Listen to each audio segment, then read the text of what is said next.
What's up, everybody? Welcome to another episode of the Bottom Line on Sports, a show that talks about the intersection of sports and money. Two of our favorite things besides two-on-two basketball and Stratomatic baseball. I'm John Jacques Taylor. He's Jeremy Pink. I think about nothing else but sports and money. Yeah, I'm a very simple man. Before we get started, please subscribe, rate, and review. 5 stars only. You know, uh, please and thank you. How about that? That's great. I would expect nothing but 5 stars. Now, I have gotten over Indiana beating Ohio State in the Big Ten championship. Uh-huh. But you did a little research that showed us, that was number one versus number two. But when you look at the CFP and you look at the top four seeds, which are Indiana, Ohio State, Georgia, Texas Tech, dude, those are three of the four highest paid coaches in college football. In my man Kirby Smart, who's number one. I think Ryan Day is number three. Day is three. Yeah. And Signet, what's his name? Kurt. Signetti. Kurt is number four now. If he wasn't Indiana's coach, I'd really love him. I just kind of like him because he's Indiana's coach. Yeah, I think he's fantastic. I think he's a great coach. I think he's actually from all accounts, he's like a really good guy too. You know, he tried to give off the, Google me and tried to create that persona. I like all that stuff, man. But I like him because he's fun. Yeah, he's good. He's like a good guy. You hear, if you actually listen to him being interviewed, he seems like a good guy, and he's, somebody who's, in his 60s got his really first big chance, and he's really taking advantage of it. So he's slammed. And I think he's like the fourth or fifth highest paid coach. He's number four. Number two is your boy Lane Kiffin, but that's his LSU contract. Right. And then there's Joey McGuire, who's way down there in the 20s at $7 million. But the point being, you got to pay to play. Mm-hmm. It's true. And the other thing we did is we also looked at the kind of recruiting classes and kind of mapped them to the coaches getting paid. And shockingly enough, if you have a high recruiting class, you have a really good chance of doing well in college football. And shockingly enough, the highest paid coaches have the top recruiting classes, and those are the programs that win. Well, you know what, man? I have taken a different tact to recruiting. Let me see, as a fan and as a graduate, my recruiting interest has probably been on I would say from a 1 to 10 scale, I'm at about a 6.5. Like, I knew we were in on somebody named Chris Henry, who was the number one recruiting in the nation. Mm-hmm. Outside of that, I couldn't probably tell you anybody else. Is that because of the importance of the transfer portal now? No, it's just I follow it, but I'm not, as I name drop here, I'm not Albert Breer, who can probably tell you the top 10 recruits and everything about him. And he's my boy, so that's why I can pull him out. Well, he's an Ohio State guy. That's why I say he's my boy, and I trained him on the Cowboys beat. But the reason I've fallen back some is it used to really be like, man, what are we selling? We're wide receiver you, or we're selling this, we're selling that. Now it's really about how much money are we spending on the quarterback? How much money are we spending on this guy? We're really just buying the players. So if we're buying them, and my interest is just not as intense, just because it don't really have much to do about your school or your offense or this or that. It's all these great players look at the same 5 schools in general. Ohio State, I'm talking about the national guys. Ohio State, Alabama, Georgia, pick another couple. Indiana now is probably on a lot of people's radar. And then it's just a matter of, hey, Jeremy, we got 1.5 a year. Right. Okay, well, Alabama's going to pay me 1.6. Then I go back and say, hey, do we want to go to 1.7 or we out at 1.5? So it's strictly a business thing. And that, my friend, is why, to me, the highest paid coaches are at the best programs, and the best programs are spending the most money, and that's why the recruiting classes are up there. I think that's exactly right. And also, if you look at the college football playoff, and you can this is not unique to this year, but if you look at the college football playoff, there's really every year, there's really only maybe 4 or 5 teams that actually have a chance to win. Well, check this out. See, now you made me think something else. Of the highest paid coaches, of the top 10 highest paid coaches, the only ones who didn't make the CFP are Texas, which is moaning and groaning that they should have been in, Right. Clemson, which had an uncharacteristically bad season, Yep. and USC, which I don't know if they had what has become a regular mediocre season for them. Yeah. Although they now have the number one recruiting class in the country this year. Somehow Lincoln Riley turned a mediocre season into number one, and but that probably ties into what we just talked about. They dropping money. They're spending money. Yeah. Well, USC has to spend money now for a couple of reasons. One, it's in the Big Ten, and two, it joined the Big Ten at the same time as Oregon. And Oregon is a big spender of money. So, in order for USC to compete both in the Big Ten and to attract West Coast talent, it has to spend money.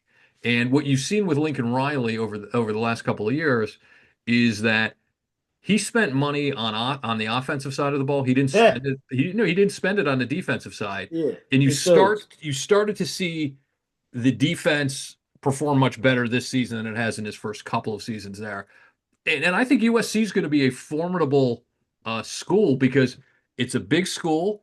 It's LA based. They have, if you look at the talent that's in Southern California, I mean, that is a hotbed of talent in Southern California. Dude, there's no good reason for USC not to be an elite program, and that is supposed to be like what the SEC is the best conference to me. I mean, and I'm not breaking news here, but if the Big Ten plays the way it should play, it should be just about the same. Meaning, Ohio State, Michigan, Oregon, USC, Penn State, and now Indiana Yeah. should all be elite programs Well, where every you play one of them six is a problem. That's what it should be. And then you need USC and Penn State to uphold their end of the bargain. And I think Penn State with their new coach, uh, I'm a big believer. You could turn Iowa State a perennial loser. Like Iowa State been a loser for like 50 years, uh, and Matt Campbell. Matt Campbell turned them into a perennial bowl team, and a perennial, 20 to 25 in the rankings. And wasn't nobody looking forward to going up to Ames and playing them because you're like, man, they're well coached, it's cold up there.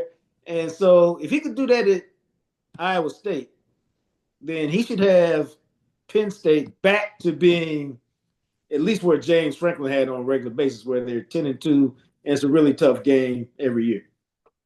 I agree with that, but where I'll disagree with you is I don't know if the SEC is the best conference. I think the SEC has the best, maybe 1 to 12, or however many teams they have these days, has maybe the best top to bottom. Like the average team is Yeah, better that's than the average team right. in the Big Ten. But the Big Ten has the best teams, and the Big Ten will have the best teams because kind of what you said about Penn State is the Big Ten schools, shockingly enough, are big. And big schools mean there are a lot of boosters. And a lot of boosters mean there are a lot of money. And a lot of these schools are in parts of the country where there is a lot of money. Los Angeles there's a lot of money. There's a lot of East Coast where the epicenter of the economies in this country are on the two coasts, and although Texas as well, but on the two coasts. And the affinity toward Big Ten schools for people on the East Coast is tremendous. A lot of graduates are here. A lot of them have been in business. They give back to their schools. And these schools are huge. And they have the ability to, drive, drive a huge number of boosters to give a lot of money. You look at a school like, I give you like a random school, the University of Central Florida, which is huge. I don't know how many, there's like maybe 60,000 kids on the campus. UCF will never have a top flight program because the alumni there are not as diverse and as wide and as wealthy as the alumni of a lot of these Big Ten schools. And it's the same for the SEC. Alabama is a great program, but the alumni base pales in comparison to a Penn State or a Michigan or Ohio State. Now, see, that's a good point. Um, and now that everybody's paying and it's above board to pay, you can just take your big corporate money and just how much y'all need. Like, who was that? Somebody wrote, is it Michigan State that they wrote a $400 million check to? Yeah, They well, did that. yeah, Michigan. I don't know the exact amount, but yeah, Michigan State now is going to have to play here because yeah, you can see a direct correlation between Michigan State's decline in terms of football prominence with the rise in the with NIL because they didn't spend the money and they also don't have a similar. While Michigan State's a big school, it's the alumni base at Michigan is wealthier than the alumni base at Michigan State. Well, here's what I'm talking about. Greg and Don Williams made a historic $401 million commitment to Michigan State, primarily for Spartan athletics. And so now that's what they said. They said somebody told them. It said, "I know y'all are mad that our football program's not any good. Well, it's not any good because Ohio State's spending this much, Michigan is spending this much, even Indiana is now spending this much. If you want us to compete, you gotta get us some funds so we can compete." Yeah, and I think what you're going to start to see happen too, because the money is getting so great, and you've started to see this happen a little bit already in college basketball and a little bit in college football now, is that there's going to be the emergence of a role of general manager at these schools Oh yeah. overseeing the football programs, and they are going to fundamentally become a not quite a CEO, but sort of the COO or the CFO. They're going to be the ones that are managing the money. They're going to be ones who are managing NIL and contracts with recruits and all of that. And it's another sign of just the move toward the professionalization of college football. There's no question about it. Well, it has to be because you think about it. AD's got all these other sports he's got to worry about. The coach, the football coach, really you got enough to do. You can't start managing contracts and talking to agents. I mean, Right. there's a reason why they don't do that in the NFL. And so, yeah, you need a general manager now to handle the contracts. And just like pro sports, it's going to be an argument. You're the coach, I'm the GM, and you say, "Hey, Jacques, we got to spend, 1.2 on this guy," and I go, "Nah, man, I've only got 900,000 allotted for that. Right. I need this guy." It, it comes Then it comes down to three things, exactly like the NFL. The head coach, the quarterback, and ultimately the equivalent of a general manager or a general manager. It is a rapid move toward the professionalization of college football. well, then it becomes who reports to who. Like, is the GM, is the coach reporting to the GM and the AD, or is the coach and the GM reporting to the AD? I think it probably has to work like the latter, where the coach and the GM reports the AD. However, the difference in college football versus professional football is that because of the turnover every few years in college football, the coach is actually as big of a star as anything on Yeah, campus and in these programs. So uh, the coach will have uh, probably a bigger say. I'm just sort of reacting to my camera seems to have gone fuzzy on me, it's that autofocus thing again. which I think happens. Most people try not to look at me in direct sunlight, so this is not an uncommon occurrence. So I No, will try to I I will try think to you're fix right. my camera. Yeah. I think you're right about that. And then if you go back and listen to the conversation between Florida and Lane Kiffin, Florida was like, "Hey, we want to hire this guy as a GM." Lane Kiffin was like, "Oh no, no, no, no, no! I want my boy to be the GM." And he brought his guy with him from Ole Miss to LSU. And why? So that when I say I need 1.1 for this guy, you go, "Okay, Lane, I'll make it happen for you. We'll take the money from somewhere else." And so it's really the football coach, Right. team, the GM working for the coach, or his loyalty lies with the coach, so that the coach can get what he wants and gets what he Yeah. says he needs. Yeah. I think that's probably right. I think what is fascinating though is do you think that means though that importance and the popularity of the football coach is going to change as the sport has, more professionalization around it? Nah, because the coach we just talked about it right now. Who are the two most interesting coaches in college football? Lane Kiffin, Tom Signetti. I mean, Kurt Signetti. Yeah. It's by far, you Hmm. know. I think the coaches will become, if they, as you get a new cycle of coaches in, they'll see that, oh, it's okay to have personality. Yeah. And it'll be more like, how about this? College football coaches will become more like college basketball coaches. That's Because probably true. college basketball coaches are all the stars. Coach K, Izzo, Oh, so you actually think that the college football coaches can become as big of a star as some of these college basketball coaches, right? yeah, because Signetti and Lane Kiffin are showing you that you can have personality, you Yeah. can have flair, you can be on social media. Look at Dion. You can be a celebrity coach. Yeah. Now you got to win, but it's okay to have your own personality. You don't have to be Bill Belichick and be a dick to everybody. Right. Oh, am I Right. supposed to say that? Right. But by the way, Jack, you would think that having worked in television for 30 years, I could fix my camera, but I can't do it for some reason. It's So, okay. More yeah, shine for me. yeah, exactly. But I tend to agree that the the coach is going to play an even more outsized role now because he's going to have to be able to work with the GM. He's going to have to work with the AD. He's going to have to deal with, athletes, not just in the transfer portal, but in traditional recruiting.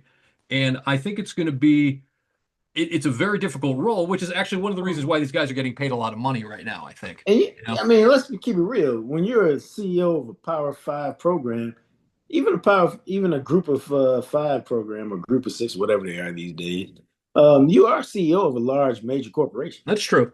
and so you're getting paid like you're a CEO. That's And true. there's a lot that goes into it. You ain't getting no vacation. I mean, it's a 365, 24/7 job, Oh, and and so you get it's paid for all that inconvenience, all that time away from your wife and your yeah. kids. That's why you make $13 million or $12 million or $10 million. And it's an immense amount of pressure on these guys. My goodness. Well, And yeah, because everybody's getting paid, and you got all your alums think you're supposed, like at my school. They think they're supposed to win. We think we're supposed to win every game by mhm. 30 points. And when you don't, it's a problem. And when you lose 13-10 to the number two undefeated team in the country, people act like season's over. What is Right, going on? We need right, answers right right. now. You know, Yeah. the It's like, program's a dumpster. yeah, It's like, it's people, crazy. get a grip.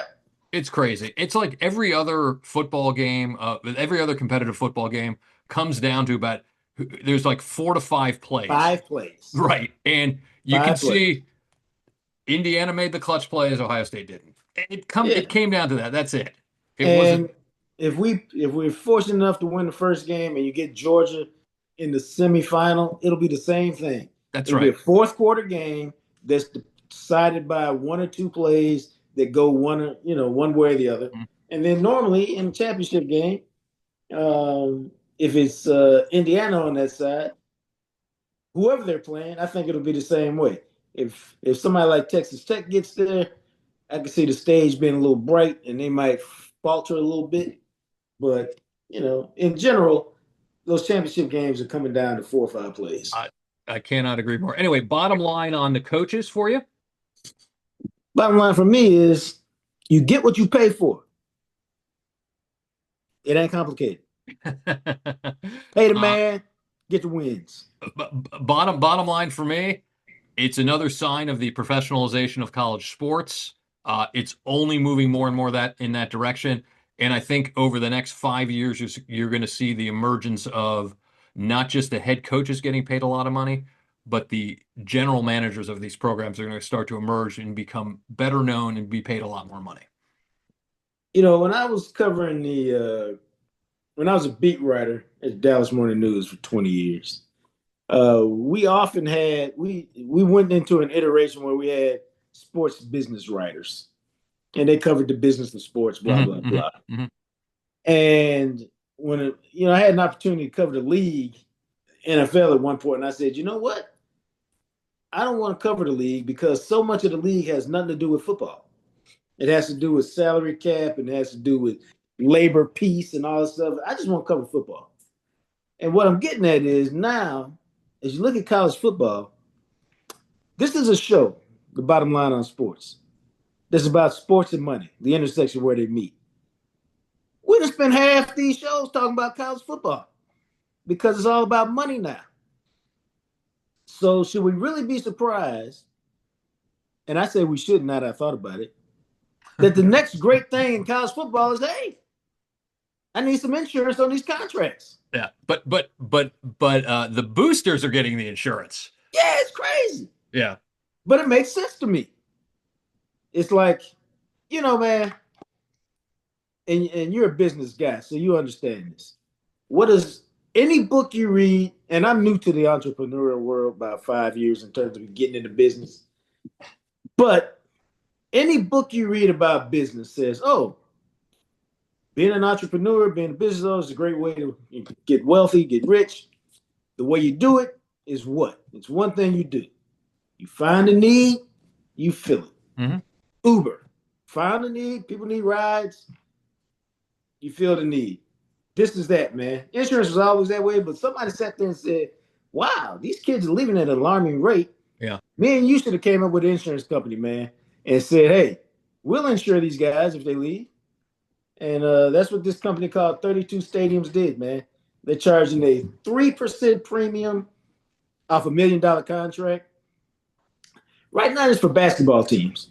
Yeah. And so, so it's 30,000 on $1 million deal. Yeah. So basically, if you are a booster and you give $1 million Yeah. to a university and that's assigned to a player and that player gets injured, you get Or some of your money leaves. back.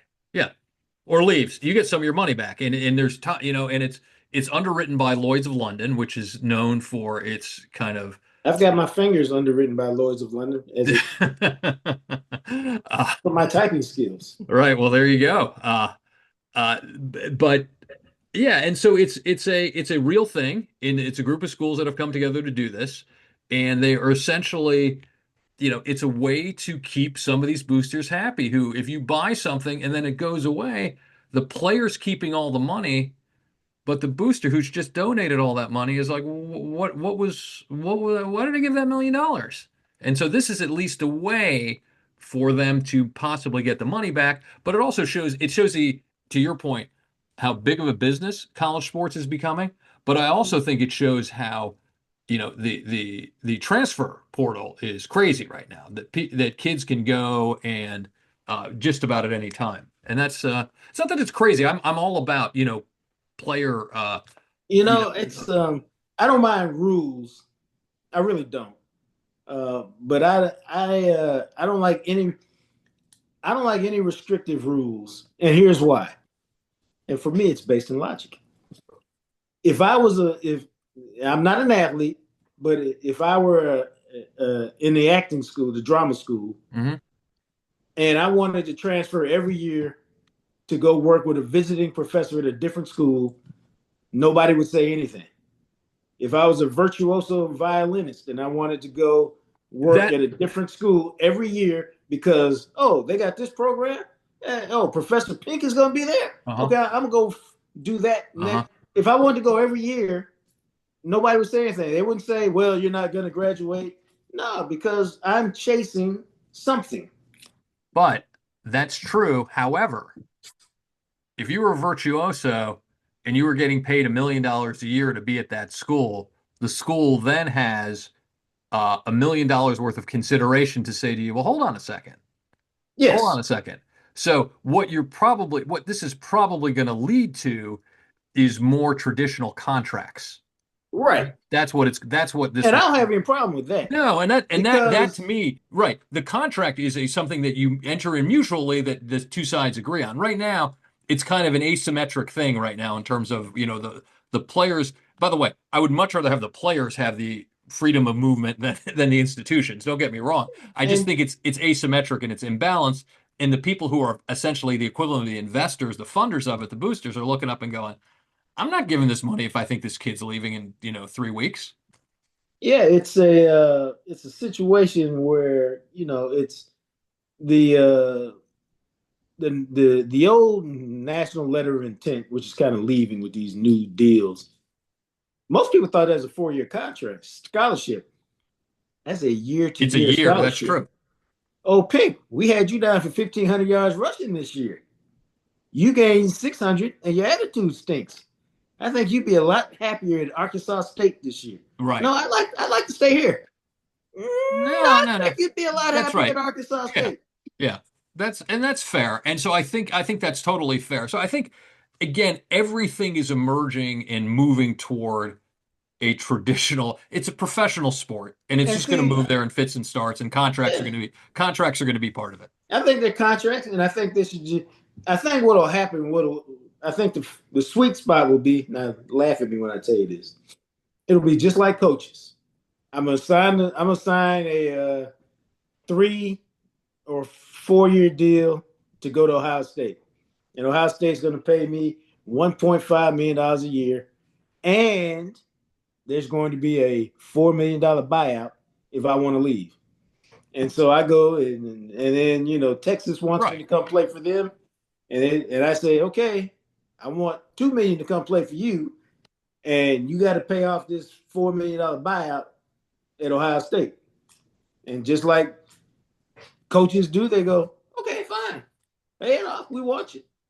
Yeah. It's just right. And that's exactly right. It's a contractual obligation essentially is what you're talking about. And that's the way it's going to have to be because it is right now it's too unclear about movement of players and the timing of the movement of players and how it's all working. It's got to somehow be at least I don't want to say standardized necessarily, but it has to be somehow optimized because otherwise it's I look at it from a It's player's chaos. perspective. It's chaos. A player, if you're a top player right now, you have to figure out what's the best way to navigate this.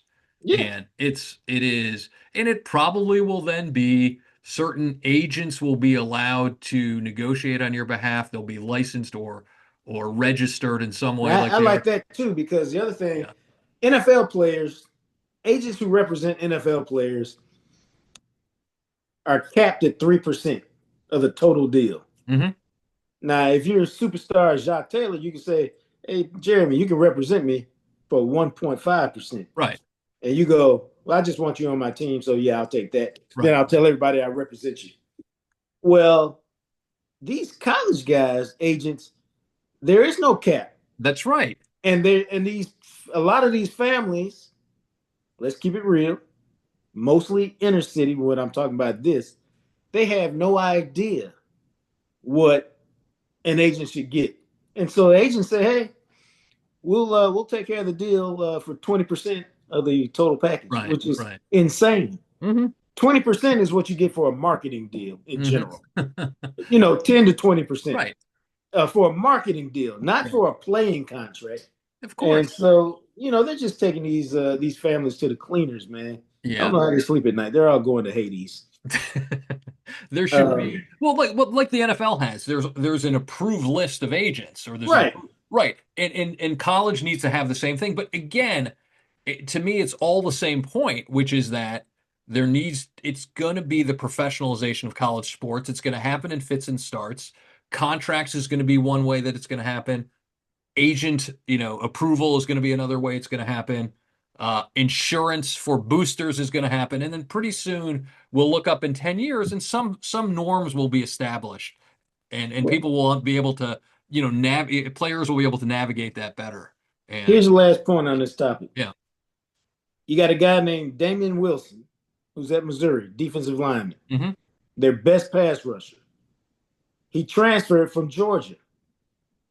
Georgia is suing that dude for 390,000, and they arrived at that because his deal. I forget what the total. I think he had a $390,000 deal with them. He gets paid 30,000 a month essentially. He left after the first month. So to me, and to his attorneys, it makes sense that we left after the first month. We should repay Georgia $30,000 because that's what they gave us. Right. Georgia is saying they had a clause in the contract about liquidated damages, which means now essentially you should pay us the entirety of the Mm-hmm. contract. Mm-hmm. And now he signed it, which means to me he got bad advice. But Absolutely. Yeah, you that's know, that's the whole point. Yeah. that's the whole point of having an agent and an attorney. Yeah, that's But schools are trying to do that to prevent you from leaving because he's supposed to pay $400,000 lump sum 30 days after he left, and now he's been sued, and it'll go back and forth in court. he won't he'll never have to pay that. But He'll never have to pay it, yeah, but this is just the start, and this is the absolutely. schools fighting back all this transient behavior. Right, right. Yeah. And again, that's a fascinating that's a fascinating case. And it just you know, the agent has to be the advocate for the player. Okay.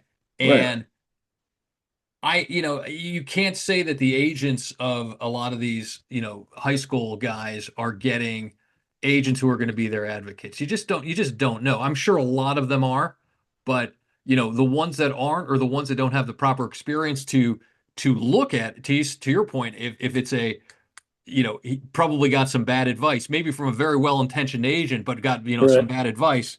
Uh, that's what I think is going to be. I think we're going to start to hear a lot of stories about this in the next few years also. And that's going to lead to some sort of rules or standardization, but you got to make sure what I hope doesn't happen, that the rules and the standardization don't favor the The players. universities and the institutions. They need to favor the players. Yeah. And, it's the same reason, as covering the NFL for a long time, it's why the NFL Players Union plays such a critical role. Yeah. Bottom line for me, uh, wow. I knew insurance was coming. It came sooner than I expected. And that's a good thing for, I think, the players and the schools.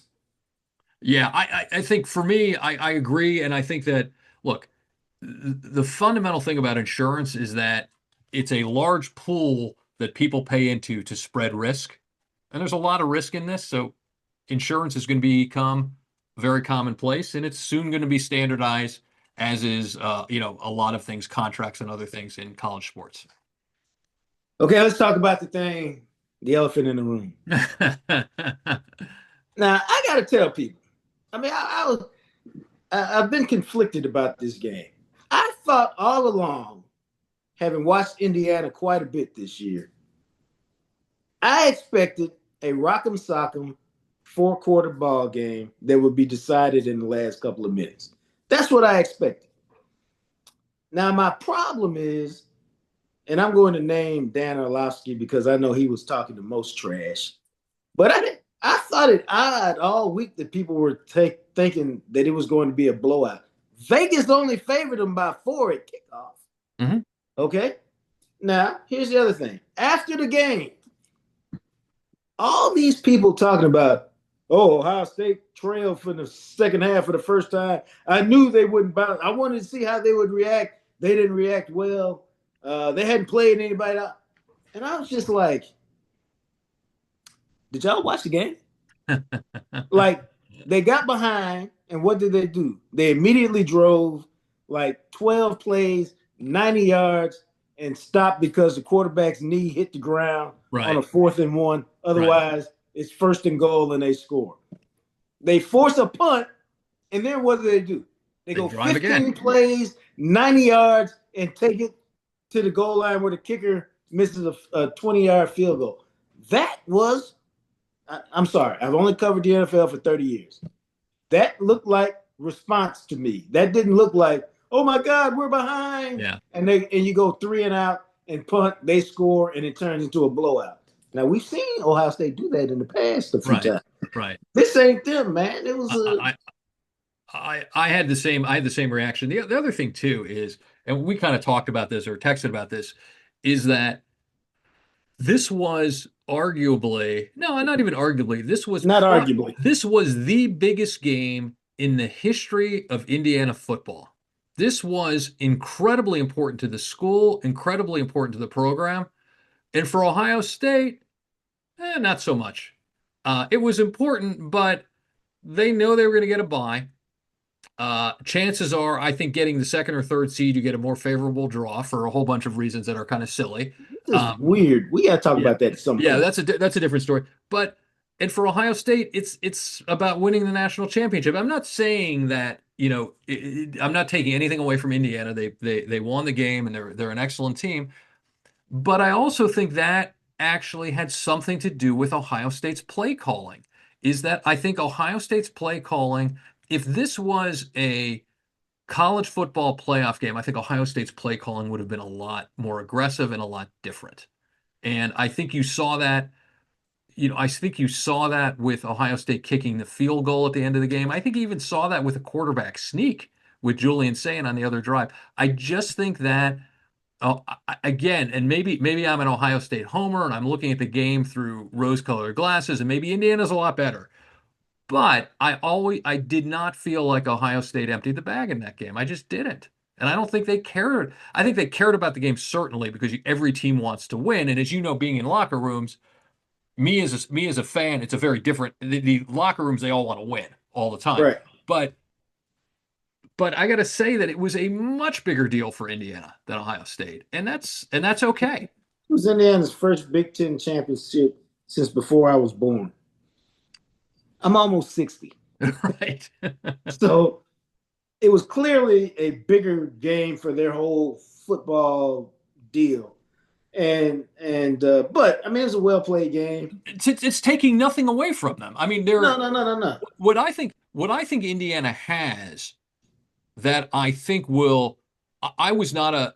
I don't know how well they'll do in the college football playoff, but what they do have is something really, really important, which is that this is a team that doesn't make the big mistakes. Right. And that takes you in college football, that takes you a long way. They had a couple of like kind of I thought bad penalties, but all teams have bad penalties in a game. They don't make any sort of big mistakes. No, They're that's special. that's actually a really good point. I hadn't thought about it because they play like Kurt Cincinnati.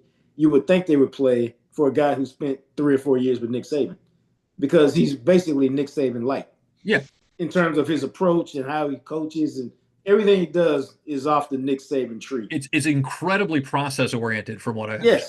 Yes, Yeah. incredibly. And um, so I wasn't surprised at that.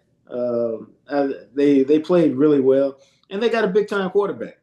Oh, the And quarterback so is. I have to say, we were also texting about this. There was a debate who's going to win the Heisman, Mendoza or Sayin. Mendoza's a better quarterback right now. There's no, yeah. there's no, Now there's no here's what I question. would say to that Yeah. because somebody said that to me. I said, he's supposed to be a better quarterback, right? Right, right. No, no. You and I like, actually that was me. like, That was me. You were saying, and I understand oh, that, but who but knew? but right now, right. But right now, look, he's a few years. He's like 4 years older, I think, or 3 years Yeah. older, or whatever he is, and he's like a graduate student, and he's had like I don't know how many college starts, and he's had college starts in programs where he's had to face a lot of adversity, whether that's Cal or even at Indiana, Yeah. this year when nobody believes in Indiana this year. So he's And more he made a great experienced. throw with the game on the line. He is really he's a I came away from that game thinking, wow, Mendoza is he's a professional quarterback. Now I think that's I mean, I think that's pretty Yeah. well commonly accepted wisdom now, but I was very impressed with him. He made not only did he make great throws, he made great throws when they needed him. Yes. And he did against that against against a Penn great State. defense. Yeah. Um, yeah. And so I give them that. And that's why they're going to be a tough out, man. The only reason they won't be a tough out, and you never know till it happens, is if they ever get to a point where they go, oh, wow, ooh, look at this thing. You Hmm. know, if they have a moment where it's too big for them. And you don't know that until you get into the moment. And guys don't play like they used to play. Because the stage is different. And if you're not, Ohio State is used to the stage. Georgia is used to the Hmm. stage. Alabama is used to the stage, even though their team is not as good. Hmm. Stage doesn't bother them. Wherever they play, don't really matter. We're Right. gonna do what we do. Because people down here, are like, wow, Ohio State got the short stick in the Cotton Bowl. If Texas A&M wins, it's going to be a stadium full of Aggies. And I'm like, do you think there are going to be more Aggies than there were Longhorns in that thing last year? The answer, my friends, is no. Right. Well, It's not. but that was the other thing that I noticed. Actually, we haven't talked about this. I was talking about this with another friend of mine, and he was making the point before the game. He said it's going to be an Indiana crowd there, and I said I doubt it. I think you're going to have Ohio State be equally. It's the Ohio State team. Ohio State fans travel well. No Ohio State fans went to that game. You know why? For one, is what you said. Yeah. It's a much bigger deal. Yeah, you want to win the Big Ten championship, Uh-huh. but they were like, we can spend some money going to the Big Ten championship, or we can spend some money going to Dallas for the Cotton Bowl or wherever they're playing Right. to the semifinal game and then to the championship game. And so people decided, I don't know if we're going that far, but let's not spend any money going to That's Indianapolis. Yeah, that's precisely what happened, and is kind of like underscores my point that even the fans thought, yeah, it'd be great if they won, but I don't necessarily have to see this, you Right. know? And Yeah. and if you actually looked at Ryan Day and listened to him being interviewed after the game, that wasn't the same Ryan Day who lost, to who lost games in the last couple of years. He was obviously disappointed and he wanted to win, but I, I, I just again, I don't think for Ohio State it was that big of a deal. Whether that proves to be whether that proves to be good or bad, I don't know yet. Because you could also argue that if they've lost once, maybe the team now, has lost its, aura of invincibility, and that other Yeah. teams are. I don't know, but You know what, man? That game played out.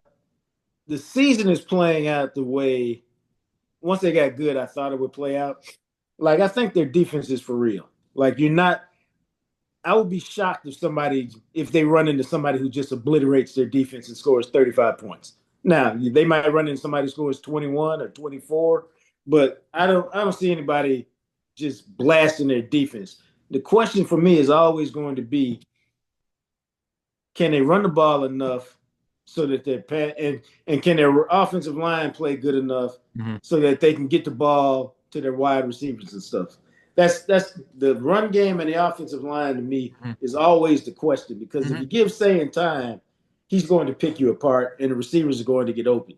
But Indiana sacked him 6 times. He'd only been sacked 5 all year, and they ran the ball pretty well in the second half. But the first half they couldn't run it worth a damn. Mhm. Yeah, and I think the a lot of people are citing the rushing statistics that Ohio State only gained 58 yards rushing.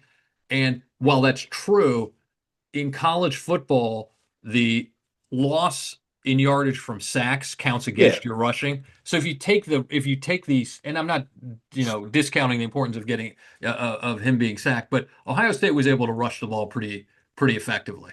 You yeah, know, especially in the second half. yeah, Bo yeah. Jackson So gets 17 for 83. yeah, You'll I take also that. I also think that Ohio State adjusted in the second half Definitely. a lot more than I think what was has people have been talking about. So you basically had Sayan was on the move a lot more because they realized he wasn't going to be able to drop back. Right. They also were looking at a lot more shorter passes for Sayan, so he wouldn't have to read the defensive coverage because he couldn't read their defensive coverage at all. Um, and they were also then, to your point, they were also then relying on the run a lot more in the second half. And they moved the ball pretty easily in the second half. They just couldn't punch it in. And that Yeah. happens. So again, all kudos to Indiana. They're an excellent team, and they very well could win it all. But if I'm an Ohio State fan, like to your point, which I am an Ohio State fan, but if I'm an Ohio State guy, it's like, okay, they lost. Much rather have them win, but it's not the end of the world, and you're still a first round bye in the college football playoff, and there's a lot of good that you can get out of the Indiana game. That's kind of how I'm looking at it. Maybe more optimistic, but there's also a chance that this could hurt the Buckeyes, and they could have a first quarterfinal upset. You never know. Yeah, I don't think so. Bottom line for me, as long as we ain't relying on that kicker, I'll see y'all in the championship game. And then we'll Bottom line, figure out what happens then. bottom line for me, a very smart and accomplished sports writer once told me, never trust a college kicker. Yeah. And that just happened to be you.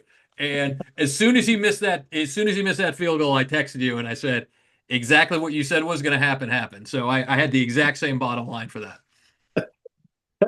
Until we chat again, I'm Jean Jacques Taylor. He's Jeremy Pink. Keep an eye on your money, and we'll talk to you soon. All right. Good night, everybody.